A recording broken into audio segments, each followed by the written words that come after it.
नमः सिद्धिभ्यः।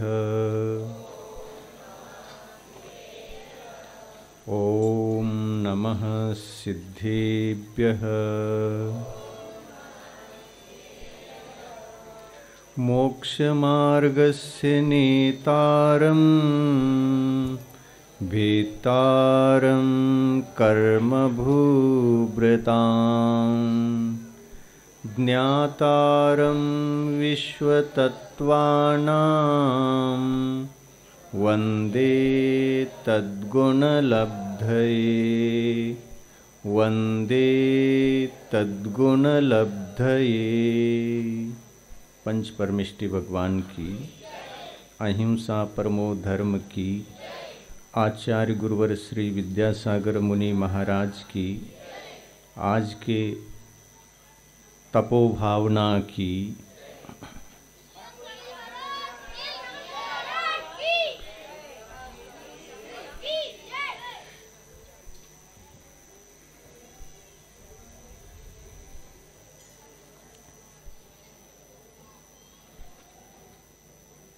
तीर्थंकर प्रकृति का बंध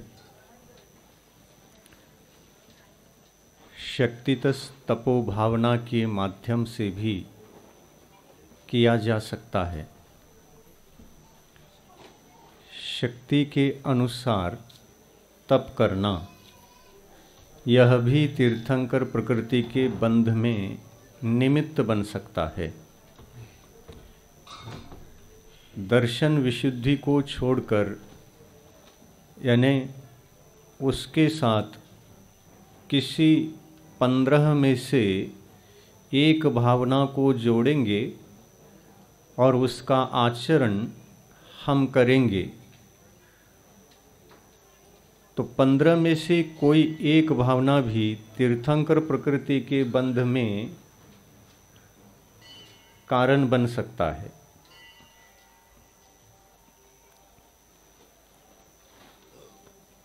शक्ति के अनुसार जैसे त्याग करना चाहिए, शक्ति के अनुसार ही हमको तप भी अंगीकार करना चाहिए।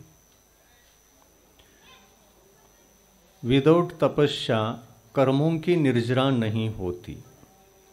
ये जिनेंद्र भगवान का उपदेश है।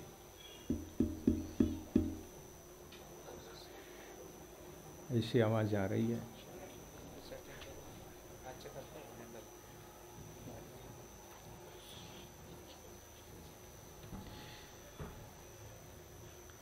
शक्ति के अनुसार जैसे त्याग किया जाता है, शक्ति के अनुसार वैसे ही तप भी किया जाता है। तपस्या के बिना कर्मों की निर्जरा नहीं होती, इसमें कोई संदेह नहीं।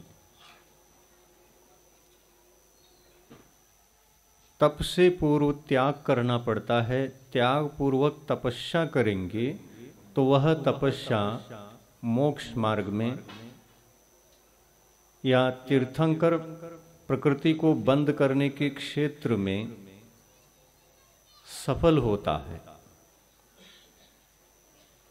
तप कैसा हो? त्याग पूर्वक हो। त्याग किसका त्याग? पर वस्तुओं का त्याग करके आप उसको त्याग समझकर चल पड़ते हैं। ये सही है कि हमारे मन में जितनी भी इच्छाएं होती हैं, वह वे इच्छाएं ग्रहण बुद्धि पूर्वक होती हैं। हमें ग्रहण करना है, इसलिए इच्छा होती है। इच्छा पूर्वक हम ग्रहण भी करते हैं और इच्छाओं का निरोध करके हम त्याग भी करते हैं। इच्छा का निरोध हुए बिना त्याग भी नहीं हो सकता और इच्छा का निरोध हुए बिना तप भी नहीं हो सकता। इस दृष्टि से यदि देखें तो इच्छा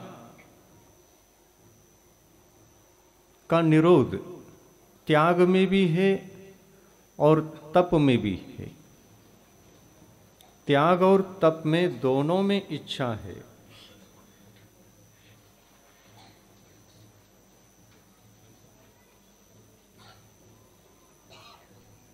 त्याग और तप में दोनों में इच्छा होती है। इच्छा निरोधो तपः, इच्छा का निरोध करना तप कहलाता है। इच्छाओं को रोकना, इच्छाओं पर कंट्रोल करना, इच्छाओं को अपने अंडर में रखना, वश में रखना, ये तपोभावना है। इस तपोभावना को आगे बढ़ाने के लिए इसके बेस में त्याग भी चाहिए पड़ता है। त्याग पूर्वक जहाँ तपस्या प्रारंभ होती है वहाँ पर भावनाओं में उत्कृष्टता आती है। त्याग त्याग है, तप तप है। त्याग में विसर्जन होता है, तप में तपना होता है। विसर्जन करने के पश्चात भी, त्याग करने के पश्चात भी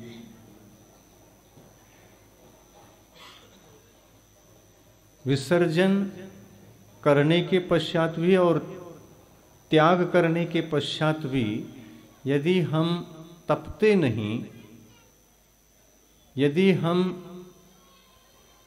गर्म नहीं हो पाते, अपनी आत्मा को तपा नहीं पाते,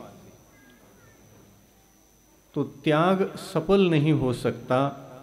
त्याग की सफलता तपस्या पर होती है और तप पूर्वक ही हर किसी को मोक्ष की उपलब्धि होती है।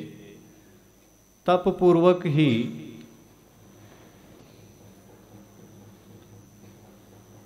शक नहीं कर पा रहे हैं, आवाज कैसा है?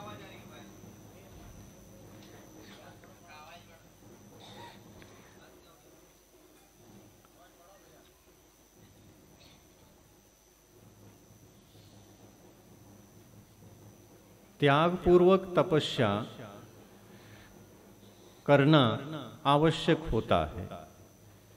त्याग पूर्वक तपस्या करने पर तपस्या के माध्यम से समस्त कर्मों का नाश होता है, आत्मा का संशोधन होता है, आत्मा में परिशुद्धि आती है। आत्मा के भीतर शुद्धिकरण प्राप्त होने के बाद ही एक आत्मा को परमात्मा बनना संभव है। आत्मा को परमात्मा बनाने के इस साधना में यदि हम इस साधना के दौरान तीर्थंकर प्रकृति के बंध की भावना को भाते हैं तो यह भावना हमको और महान बना देती है, हमको और उच्च बना देती है, श्रेष्ठ बना देती है। श्रेष्ठतम सीढ़ियों को चढ़ा करके परमात्मा के उस अवस्था को प्राप्त करा देती है जिस अवस्था में हम अपने आप को तीर्थंकर बनने का अनुभव कर सकते हैं।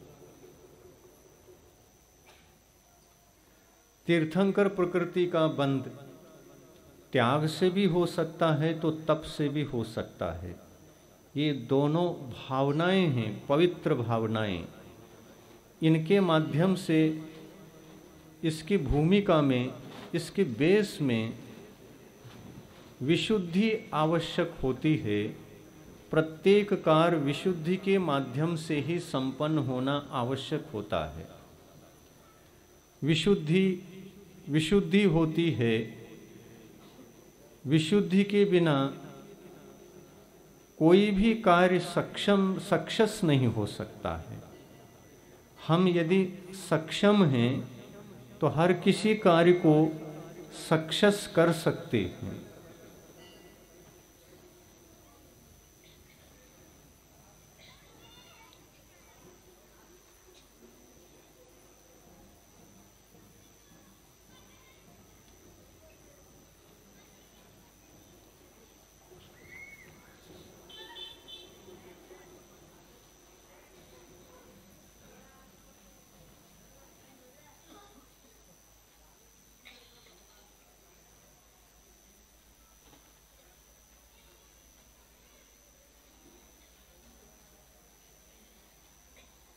इच्छा निरोधो तपः। इच्छा का निरोध करना तप है। इच्छाओं को निरोध किए बिना हम यदि तप के रास्ते पर निकल जाते हैं तो तपस्या कितना भी करें वह तपस्या निरर्थक हो जाती है। हर किसी कार्य को, धार्मिक अनुष्ठान को इच्छा का निरोध करके करने की पद्धति को यदि हम अनुसरण करते हैं तो यह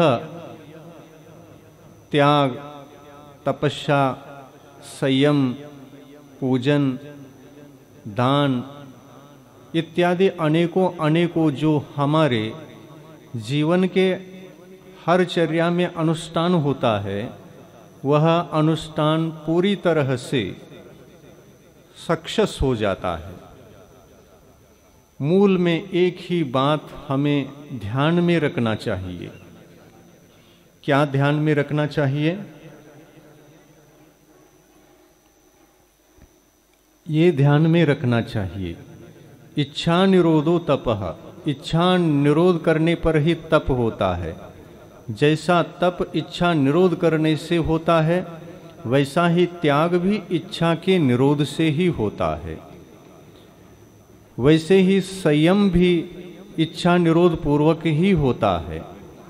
सम्यक दर्शन आदि रत्नों को धारण करते समय भी इच्छा का निरोध ही हमें करना पड़ता है।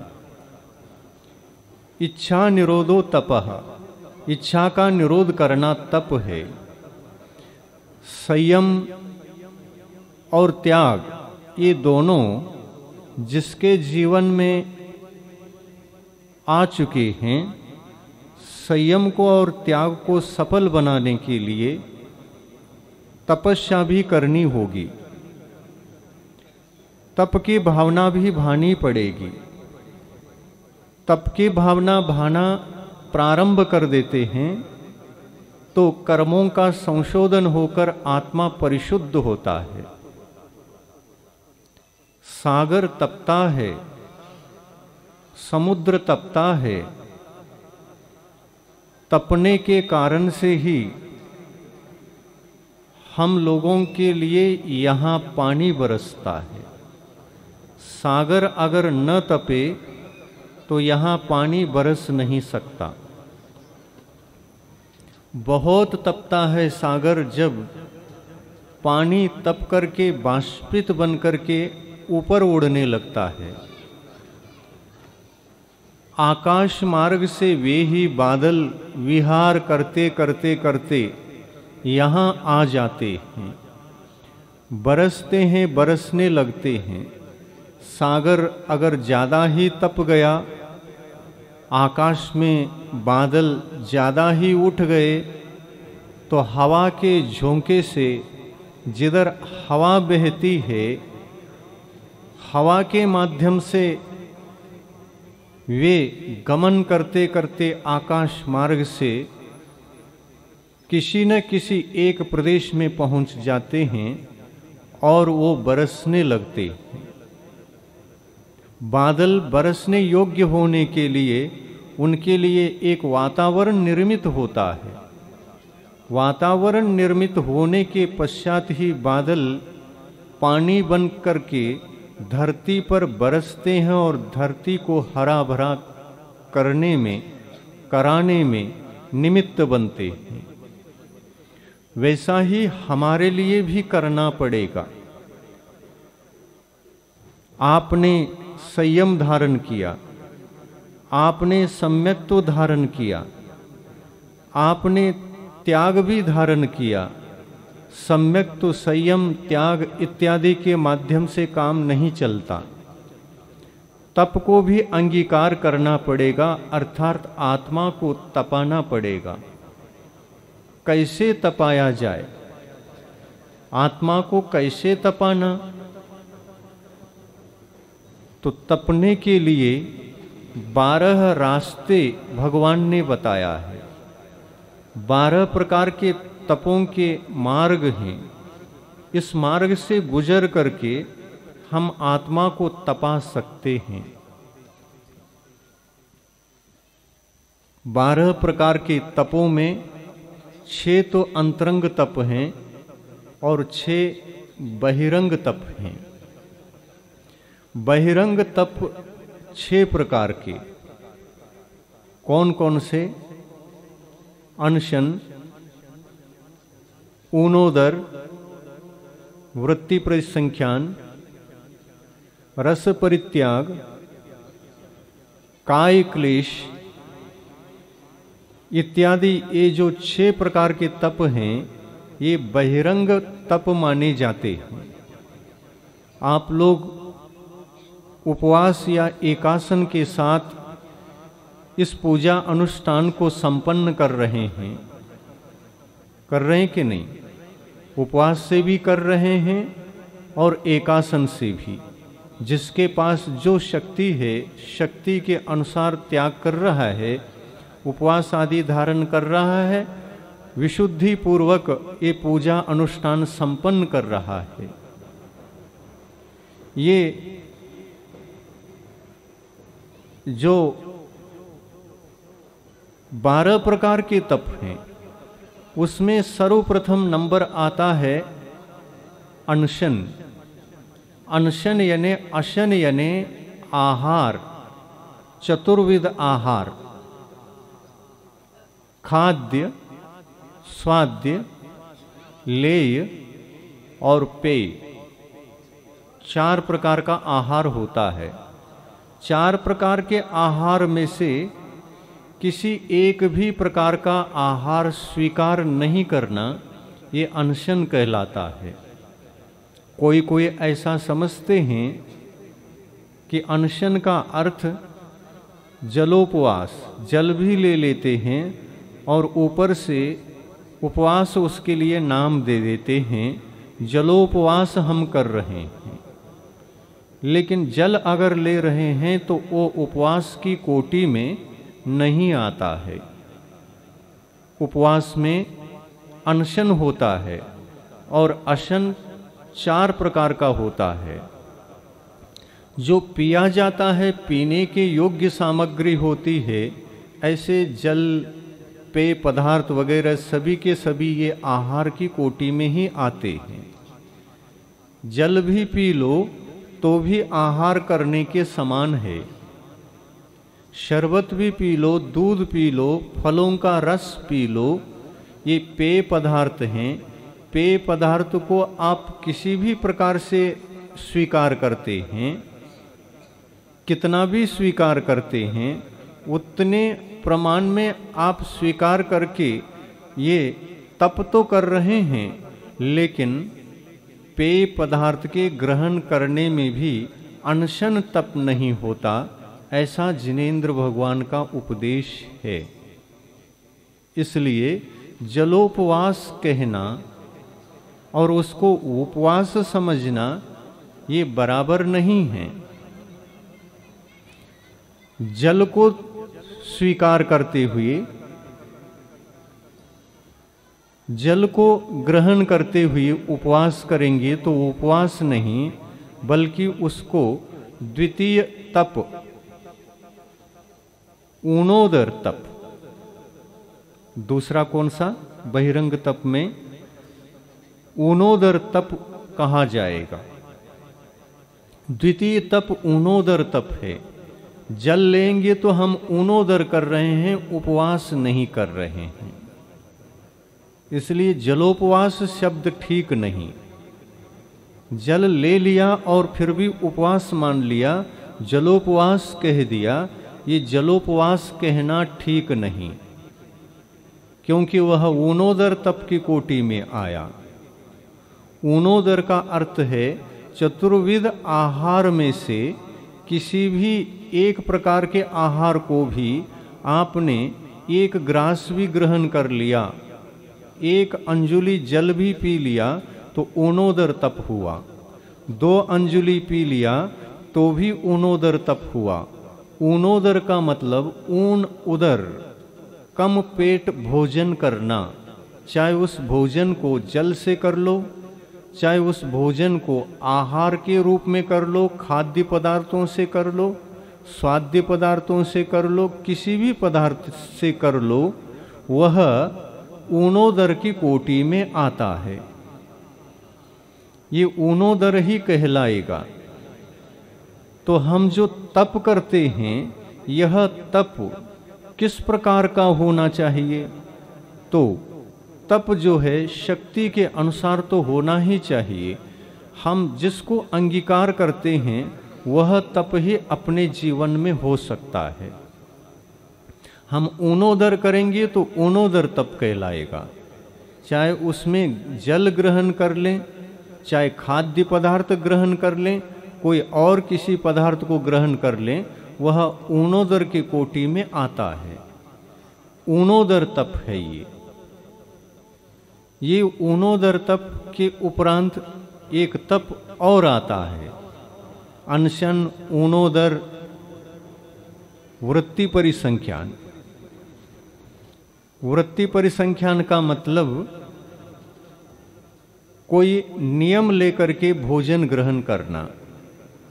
वह नियम अगर नहीं बनता है तो नहीं करेंगे, और बनता है तो भोजन ग्रहण करेंगे। अपने अपने इच्छा पर निर्भर करता है।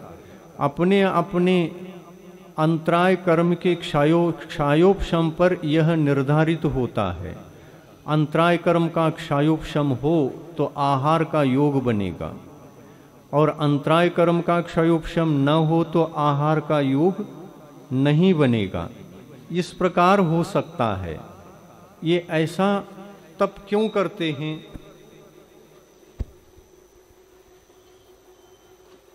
ऐसा तप क्यों करना पड़ता है? क्योंकि इसके माध्यम से भी आहार के प्रति जो इच्छा रहती है, उस इच्छा का निरोध होता है। इच्छा निरोधो तपः। वृत्ति परिसंख्यान के माध्यम से भी इच्छा का निरोध हो सकता है।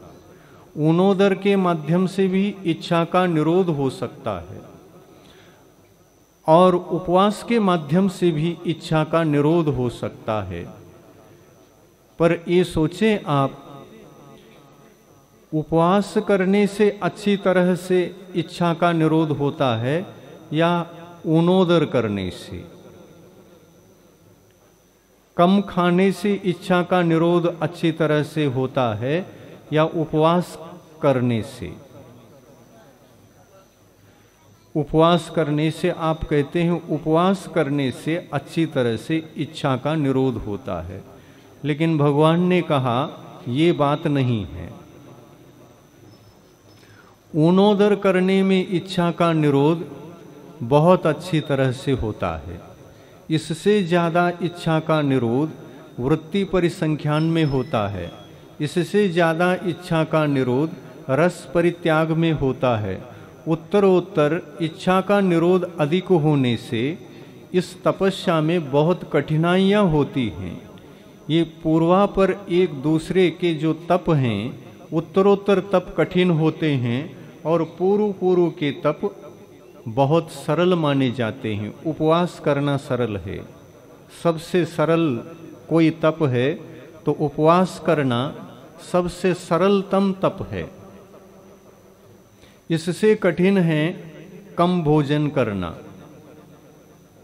महाराज ये कैसे? कम भोजन करना उपवास से कठिन है क्या? ये तो कोई भी कर सकते हैं। नहीं, हर कोई नहीं कर सकता। ये बिरला ही व्यक्ति कर पाता है। कैसा? इच्छा तो है भोजन करने का, भोजन करने की इच्छा है और इच्छा पूर्वक ही भोजन करने के लिए बैठे हैं। जब इच्छा उत्पन्न हुई है तो उस इच्छा का प्रतिक्षण निरोध करना, प्रति समय निरोध करना। ये संकल्प लेकर के भोजन किया जाता है, मैं आज एक ही ग्रास भोजन करके भोजन को त्याग करूंगा। तो आप किसी को कह करके तो चले नहीं जाते, कह करके तो बैठते नहीं कि हमको आज ऊणोदर करना है, कह करके आप बैठे नहीं और सीधा जाकर के रसोई घर में पाटे लगाकर आप बैठ जाते हैं, तो उधर से सारे व्यंजनों को लगा करके थाली आ जाती है। उस थाली को देख करके इच्छा निरोध करना आवश्यक है। भोजन को देख करके भी भोजन के प्रति इच्छा नहीं होना, ये उत्कृष्ट तप है। अब उसमें से आपको कितना ग्रहण करना है, आप पूर्व से ही संकल्पित हैं।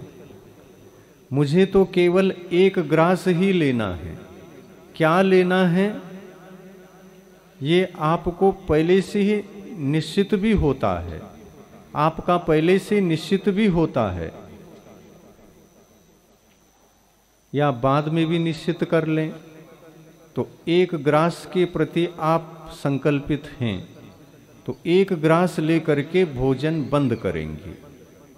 तो वहाँ पर भरा हुआ थाली किनारे पर रखकर जितना चाहिए आप निकाल लेते हैं, एक ग्रास ले लेते हैं और भोजन बंद कर देते हैं। एक ग्रास अन्न ले लिया और एक ग्रास पानी ले लिया, भोजन को समाप्त कर दिया, तो यह ऊणोदर तप हुआ। ये ऊणोदर तप अनशन तप से भी श्रेष्ठ माना गया है,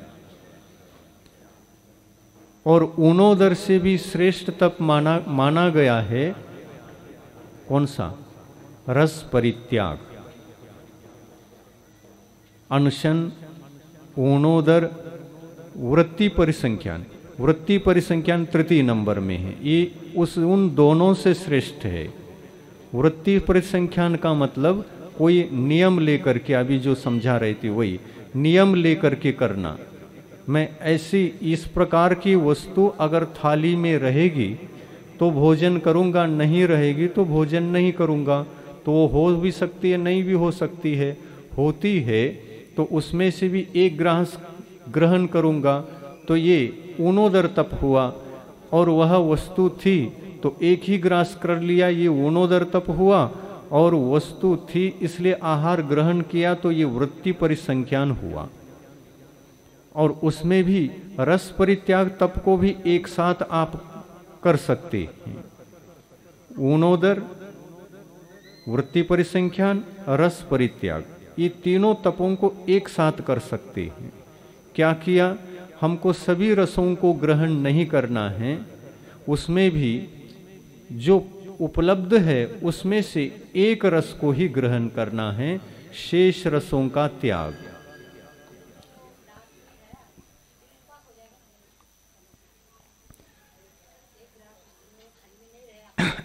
तो उस दिन उपवास होगा, परंतु वह उपवास तब तो हुआ ही, परंतु उससे पूर्व वृत्ति परिसंख्यान तप भी हो गया, डबल हो गया। वृत्ति परिसंख्यान में अंतराय कर्म का क्षयोपशम नहीं रहा और वह वस्तु नहीं रही, तो भोजन आप त्याग देंगे। तो भोजन त्यागने के पश्चात उपवास तो हुआ ही, लेकिन वृत्ति परिसंख्यान तप उससे पूर्व हुआ, इससे भी कर्म की निर्जरा हुई। उपवास जो हुआ उससे ज्यादा कर्म की निर्जरा वृत्ति परिसंख्यान से हो गई, क्योंकि वृत्ति परिसंख्यान यह अंतराय कर्म के परीक्षण के लिए रहा, और होगा या नहीं होगा ये पूर्व से कोई निश्चित नहीं था। वहां जाने के पश्चात वह वस्तु नहीं मिली तो उपवास का नंबर आया। वस्तु मिली तो ठीक, नहीं मिली तो ठीक, ये वृत्ति परिसंख्यान तप यह उत्कृष्ट माना जाता है उपवास से। तो ये तप कर्म की निर्जरा के लिए किए जाते हैं। ऐसा क्यों किया जाता है? इच्छा के निरोध के लिए। और इच्छा का निरोध हुआ तो कर्म की निर्जरा तो स्वाभाविक रूप से हो जाती है।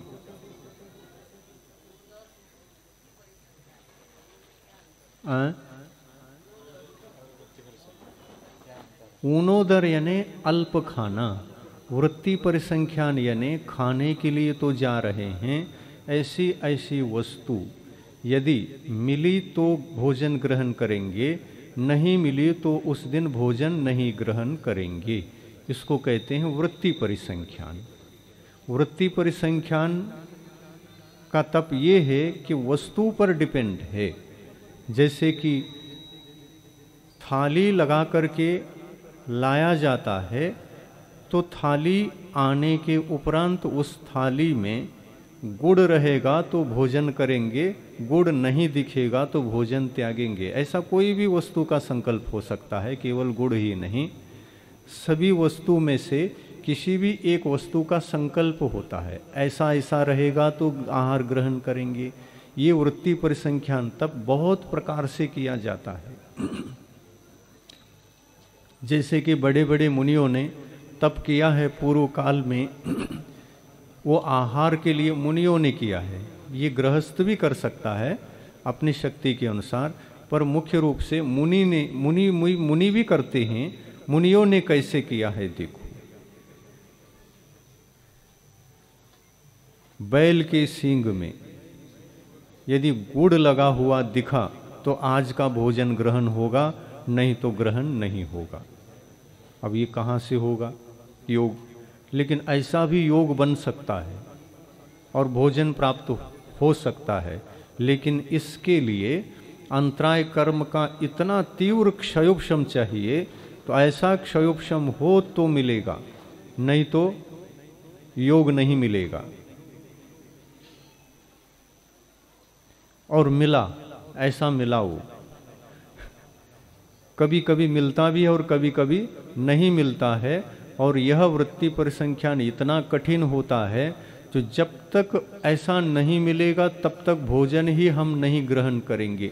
ऐसा भी यदि संकल्प लेते हैं, वो यम के रूप में अगर होता है तो भोजन ग्रहण करेंगे ही नहीं हो, जब तक ऐसा नहीं मिलेगा योग। नियम पूर्वक होता हो तो बात अलग है, एक दिन के लिए ले लिया तो उस दिन उपवास हो सकता है, मिला तो आहार मिल भी सकता है। 2 दिन का अगर लेते हैं, 3 दिन का, 4 दिन का लेते हैं, तो 4 दिन तक आपके लिए छूट है। 4 दिन के पश्चात फिर वृत्ति परिसंख्यान तप का कोई संकल्प नहीं रहता। 4 दिन ऐसा योग नहीं मिला तो 4 दिन तक भोजन नहीं करेंगे। 4 दिन के भीतर मिला तो 4 दिन के भीतर आपका भोजन होगा। इस प्रकार वृत्ति परिसंख्यान तप इच्छा के निरोध के लिए बहुत अटपट सा होता है, बहुत कठिन होता है। कठिन होता है इसलिए इस कठिनाई के कारण अनशन से भी ज्यादा कर्म की निर्जरा वृत्ति परिसंख्यान में है, ऐसा जिनेंद्र भगवान का उपदेश है।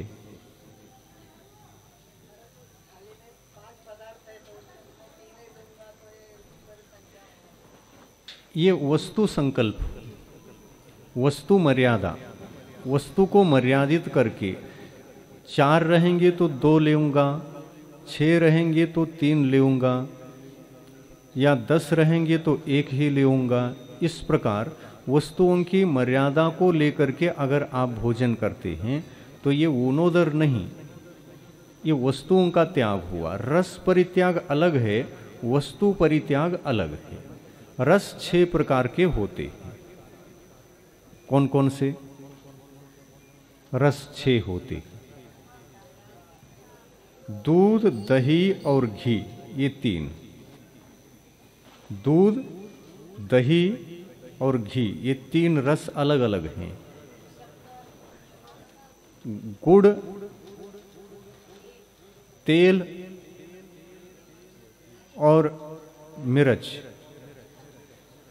खारा, हरी नहीं, हरी हरियाली नहीं है। हाँ, नमक, दूध, ये गुड़, नमक और तेल। गुड़, नमक और तेल, दूध, दही और घी, ये 6 प्रकार के रस हैं। इन रसों को त्याग करते समय अगर घी का त्याग हुआ तो केवल घी का ही त्याग होता है, दूध का और दही का त्याग नहीं होता। दही का अगर त्याग हुआ तो दही का ही त्याग होता है, घी का और दूध का त्याग नहीं होता। दूध का अगर त्याग हो गया तो दूध का ही त्याग होता है, दही का और घी का नहीं होता, क्योंकि ये भिन्न भिन्न अलग अलग रस हैं। जिसका त्याग हम करेंगे उसी का त्याग होता है, जिसका नहीं करते हैं उसका नहीं होता। अब इसमें यदि आप ऐसा संकल्प लेते हैं कि हमको गोरस का त्याग है, तो गोरस कौन सा रस? ये कोई 7वां रस नहीं है। 3 रसों को मिला करके एक रस माना जाता है। गो यानी गाय। गाय ने जिसको भी दिया है उसको हम नहीं खाएंगे। तो दही भी गाय का है, घी भी गाय का है और दूध भी गाय का है। तो गोरस का त्याग करके हम आहार ग्रहण करेंगे। यदि ऐसा संकल्प करते हैं तो उस दिन आप घी भी नहीं खा सकते, गुड़ दूध भी नहीं ले सकते और दही भी नहीं ले सकते। तीनों का त्याग होता है। और षड रस में से एक रस, गोरस में से एक रस का त्याग करते हैं तो एक ही रस का त्याग होता है, अन्य रसों का त्याग नहीं रहता। इस प्रकार त्याग, ये रसपरित्याग, त्याग तो है ही, रसपरित्याग करने से तप होता है। त्याग करना त्याग धर्म भी है, लेकिन त्याग करके आहार ग्रहण करना और इच्छा का निरोध करना अन्य वस्तुओं से, अन्य रसों से, तो ये तप भी कहलाता है। इस तप के माध्यम से वृत्ति परिसंख्यान तप आदि ये जो तप हैं, ये श्रावक को भी होते हैं और मुनियों को भी। शक्ति के अनुसार श्रावक भी करता है और मुनि महाराज भी करते हैं। समझ में आ गया ना? तो श्रावक जितना बनता है, जैसा बनता है वैसा करता है। रस परित्याग भोजन करते समय, वृत्ति परिसंख्यान भोजन करते समय। घर घर त्यागी है क्या श्रावक? श्रावक क्या त्यागी हैं? घर घर घूम के ले लें। ये तो साधु के लिए है ना। विवेक से सोचो। वृत्ति परिसंख्यान घर में जाने के पश्चात आप पहले से संकल्प लेकर के चले जाते हैं। भोजन करते समय ये संकल्प का अभी समझाया था ना, ये वस्तु रहेगी तो लेंगे, नहीं तो नहीं लेंगे। जहाँ भी निमंत्रण से गए हों या अपने घर में ही गए हों, थाली सामने आने के पश्चात भोजन ग्रहण करेंगे अपने इच्छा निरोध के आधार पर। कैसा, कितना, किस वस्तु से क्या इच्छा निरोध किया, इस पर निर्धारित होता है। तो ये वृत्ति परिसंख्यान है। जाते तो हैं आप भोजन के लिए, वही वृत्ति परिसंख्यान। आप अपने घर जाओ या निमंत्रित घर में जाओ, यही वृत्ति परिसंख्यान है। वृत्ति परिसंख्यान का अर्थ ये इतना ही अर्थ नहीं कि घूम घूम करके अनेक घरों में घूम करके आ गया और किसी एक घर में ले लिया। ये तो साधुओं के लिए है। पर वृत्ति परिसंख्यान इस प्रकार भी होता है कि किसी भी चौके में हम चले जाएं, उस चौके में वृत्ति परिसंख्यान तप करेंगे। कैसे करेंगे? ये वस्तु मिलेगी तो लेंगे, नहीं तो लौट के आएंगे। ये भी वृत्ति परिसंख्यान ही है। रस परित्याग अलग बात है। रस परित्याग वो है जिस घर में गए हैं, सामने भोजन आने के बाद, थाली आने के बाद मन में ये संकल्प लेना कि इसमें षड रस हैं, तो इसमें 3, 4 या 6 सभी रसों को त्याग करके भोजन करेंगे।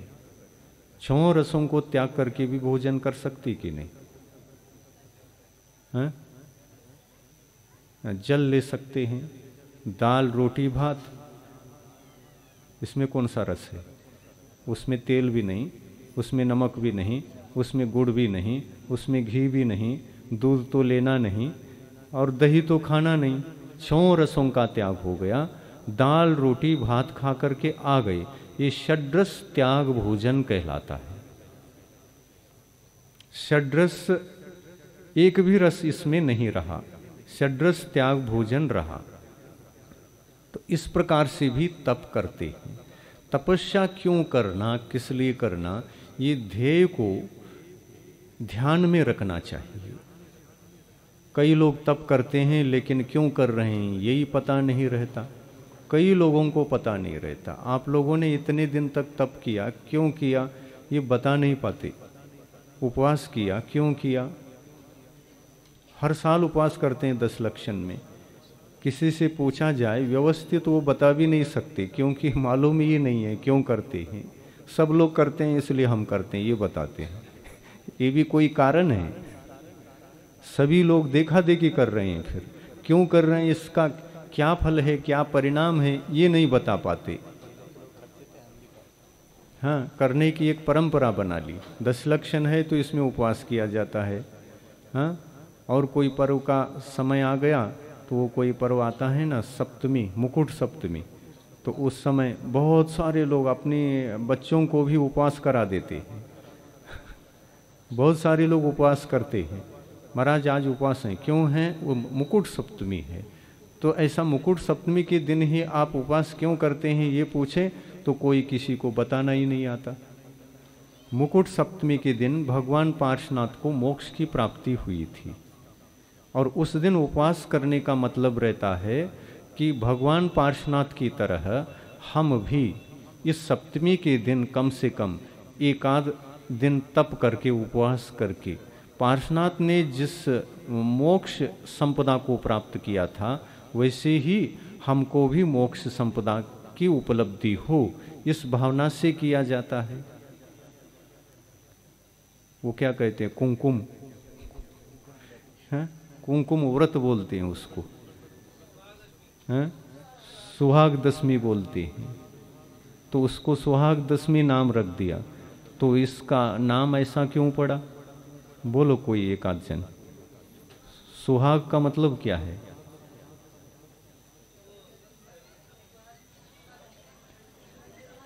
हाँ? कौन सी सद्भावना है इसमें बताओ ना। हाँ हाँ, तो ये तो भौतिक कामना हो गई। तो देखो देखो देखो, यहां भटक गए ना।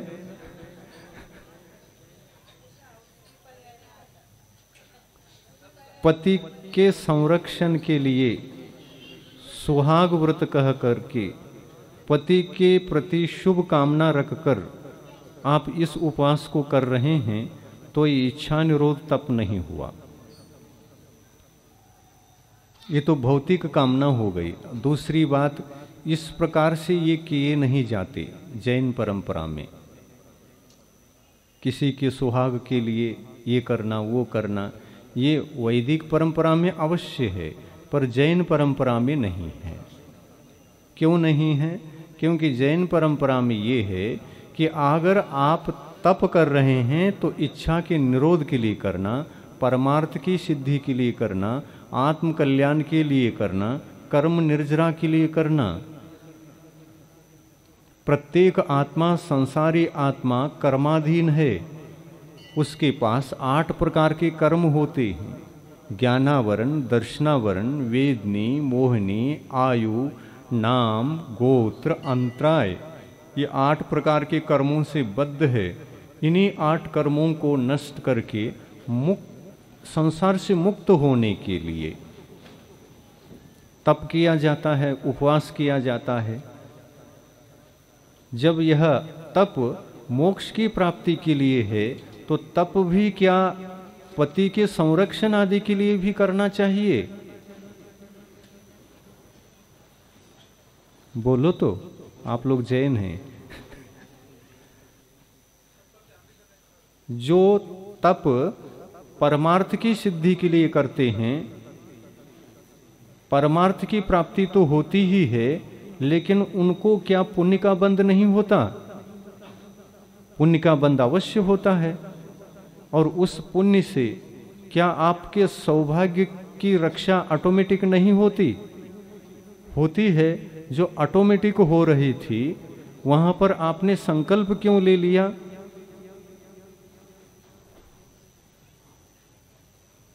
अब पर्व का नाम क्या रखा? कुमकुम, सुहाग दशमी, सुगंध दशमी, सुहाग दशमी। अच्छा, उस दिन भी उपवास करते हैं क्या? ये मुकुट सप्तमी के दिन भी तो इसी प्रकार कोई भौतिक चीज उसमें से जुड़ी है, तो ये ठीक नहीं है। परमार्थ की सिद्धि के लिए जब आप उपवास आदि करेंगे तो पुण्य का बंध ऑटोमेटिक होगा। पुण्य का बंध जैसा ऑटोमेटिक हो रहा है, सांसारिक कार्यों की सिद्धि तो ऑटोमेटिक होती ही है। उस सिद्धि के पीछे हमको पड़ना नहीं पड़ता। पुण्य सब कुछ हमारे लिए सुखी बनाता है। निष्काम त्याग और तप, ये जितने भी पर्व के दिन आते हैं एक साल भर में, उसमें कुछ भी भौतिकता नहीं होनी चाहिए, ये ध्यान रखो आप लोग। हाँ, कई पर्व के दिन आते हैं, उस दिन उपवास करते हैं और धर्म के नाम से उपवास करते हैं और उसको धर्म समझते हैं। वो धर्म की कोटि में आता भी कहाँ है? अगर वो भौतिकता से जुड़ा हो, भौतिक किसी वस्तु की उपलब्धि की कामना से जुड़ा हो, तो वो धर्म की कोटि में कैसे आएगा? भौतिक वस्तु की उपलब्धि के लिए, भौतिक वस्तु के लाभ के लिए, भौतिक कार्य की सिद्धि के लिए यदि त्याग तप आदि अंगीकार करते हैं तो वो धर्म नहीं है, ये जैन धर्म कहता है। परमार्थ के लिए करना ही जैन धर्म है। समझ रहे हैं ना इस बात को? तो चलो हाथ जोड़ो और ये सावधानी के साथ समझ रहे हैं ना, समझ करके ये संकल्प करना, हम कभी भी अपनी सम्यक्त्व की रक्षा के लिए, परमार्थ की रक्षा के लिए, भौतिक कार्य सिद्धि के लिए और भौतिक वस्तुओं की कामना पूर्वक धर्म नहीं करेंगे, धर्मानुष्ठान नहीं करेंगे। इतना संकल्प क्या आप ले सकते हैं? अगर आपने ले लिया तो बिना इच्छा के ही सारे भौतिक कार्य सिद्ध हो जाते हैं, बिना इच्छा के। आप पुण्यानुबंधी पुण्य का संपादन करो, पुण्यानुबंधी पुण्य को कमाओ। जो इच्छा के निरोध से उत्पन्न होता है, पुण्यानुबंधी पुण्य कमाओ। जो सही पुण्य होता है उसको कमाओ। और भौतिक इच्छा को मन में रख करके धर्मानुष्ठान करेंगे तो पापानुबंधी पुण्य का बंध होता है और वह आपको सही ढंग से उपयोगी सिद्ध नहीं होता जीवन में। पापानुबंधी पुण्य एक तरफ हमारे लिए परमार्थ को भी नष्ट करता है, परमार्थ सुख नहीं मिलेगा, उससे तो हाथ धो बैठे। परमार्थ सुख नहीं मिलता, मोक्ष सिद्धि नहीं होती, सम्यक्त्व की उपलब्धि भी जो होती है वो नष्ट हो जाएगा। कामना भौतिकता की रखेंगे तो सम्यक्त्व टिकेगा नहीं। सुन रहे हैं ध्यान से? इधर देखो, इधर ध्यान दो, उधर नहीं। भूख लगी है क्या?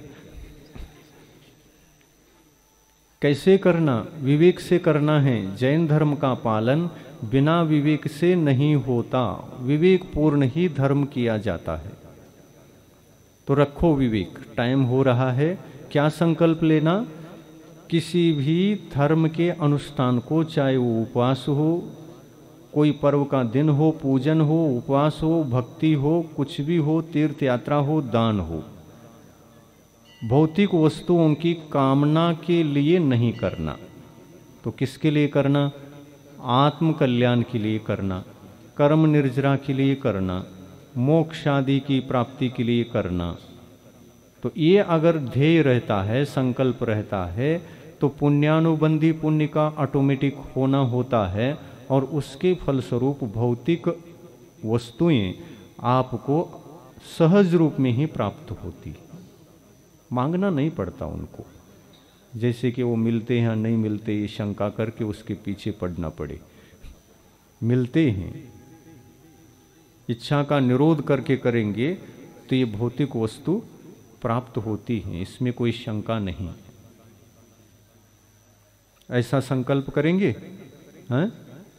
और साल भर ध्यान रखना पड़ेगा कि हमने क्या संकल्प लिया था 10 लक्षण पर्व में, पूजन के काल में। आज कौन सा दिन है? तपोभावना है। तपोभावना के दिन हमने ये संकल्प लिया था और ये संकल्प आज करना है, क्योंकि ये संकल्प करोगे ना तो सम्यक दृष्टि अभी बन जाओगे, अभी इसी टाइम में, इसी सेकंड में सम्यक दर्शन की उपलब्धि हो जाएगी। तो करो संकल्प। हम हाथ जोड़कर, हे भगवान, अज्ञान अवस्था में भौतिक वस्तुओं की कामना से धर्म करते थे। मैं भौतिक वस्तुओं की कामना से धर्म करता था, ये मालूम नहीं था, परंतु गुरु के उपदेश से आज मालूम चल गया है। इसलिए अब भविष्य में कभी भी मैं भौतिक कामना को लेकर के धर्म के अनुष्ठानों को नहीं करूंगा। धर्म की क्रियाओं को भौतिक कामना से नहीं करूंगा। मैं जो भी करूंगा कर्म निर्जरा के लिए करूंगा, आत्मा के परिणामों की विशुद्धि को बढ़ाने के लिए करूंगा, इच्छा निरोध के लिए करूंगा, मन की पवित्रता के लिए करूंगा, आत्म शुद्धि के लिए करूंगा, कर्मों के संशोधन के लिए करूंगा, इच्छाओं के त्याग के लिए करूंगा और परमार्थ की सिद्धि के लिए करूंगा, मोक्ष सिद्धि के लिए करूंगा। मेरा ध्येय मोक्ष रहेगा। इससे ऑटोमेटिक पुण्य का बंध तो होता ही है और ऑटोमेटिक ही सारे भौतिक सामग्री मुझे मिलती है। इसलिए मैं उनकी इच्छा नहीं करता हुआ मैं त्याग तपस्या आदि करूंगा। हाँ, ये संकल्प जो आपने लिया है ये महान संकल्प है। इससे आपके जीवन में सम्यक दर्शन भी आ गया, पुण्यानुबंधी पुण्य भी आ गया, भौतिक सामग्री तो स्वाभाविक रूप से मिलने लगी और मोक्ष भी ऑटोमेटिक मिलने लगा। ये विवेकपूर्ण क्रिया कहलाती है। ये जैन की क्रिया निर्दोष क्रियाएं होती हैं। कहीं कोई रागी देव को भजता है, कहीं कोई वीतरागी देव को भी मानता है तो कामना पूर्वक मानता है। भौतिक वस्तुओं की इच्छा हानिकारक है जैन धर्म में, बहुत बड़ा हानिकारक। और इस हानिकारक मार्ग को त्याग करके जिससे हमारा कार्य सिद्ध अच्छी तरह से होता है उसी को करना है। तो संकल्प ले लिया और इस संकल्प का निर्वाह आपको जीवन भर करना है। करेंगे ना? कितने लोगों ने हाथ उठाओ, कितने लोगों ने संकल्प किया? बहुत, सभी लोगों ने किया, लगभग सभी लोगों ने ये संकल्प लिया। तो ये संकल्प अच्छी तरह से ध्यान में रखना और आप सम्यक दृष्टि बन गए अभी। हाँ, सम्यक दृष्टि तो हो ही गई। आनंद आया कि नहीं आया? हाँ, ये हल्का भी हो गया। पहला टेंशन रहता था, पूजन करके अनुष्ठान करके मिलेगा या नहीं मिलेगा, मिलेगा या नहीं मिलेगा, मिलेगा या नहीं, टेंशन में रहते थे। नहीं मिला तो हार्ट अटैक होता था, ब्लड प्रेशर बढ़ जाता था। तो ये समस्या भी खत्म हो गई। नहीं भी मिला तो अब ब्लड प्रेशर तो बढ़ेगा नहीं और मिलना गारंटी है इसमें, इसलिए और भी आनंदित होंगे। लेकिन मिलने के बाद इतना भी आनंदित नहीं होना कि हार्ट अटैक हो जाए। हाँ, काय क्लेश के बारे में वो उत्तम तप के दिन और बताएंगे ना। हाँ, थोड़ा मतलब टाइम भी तो हो गया। हाँ, 10:30 बज गया, बहुत टाइम हुआ। हाँ, उत्तम तपोभावना आपके लिए परमार्थ की सिद्धि के लिए कारण बने और आपके लिए भौतिक सुख सामग्री तो स्वाभाविक रूप से प्राप्त हो, उसकी कामना न करते हुए भी प्राप्त हो, ऐसा मार्ग हमने आपके सामने दर्शाया है। इसी मार्ग पर चलना जैन मार्ग है, तीर्थंकर प्रतिपादित मार्ग है और यही सम्यक्तों का मार्ग है। अहिंसा परमो धर्म की।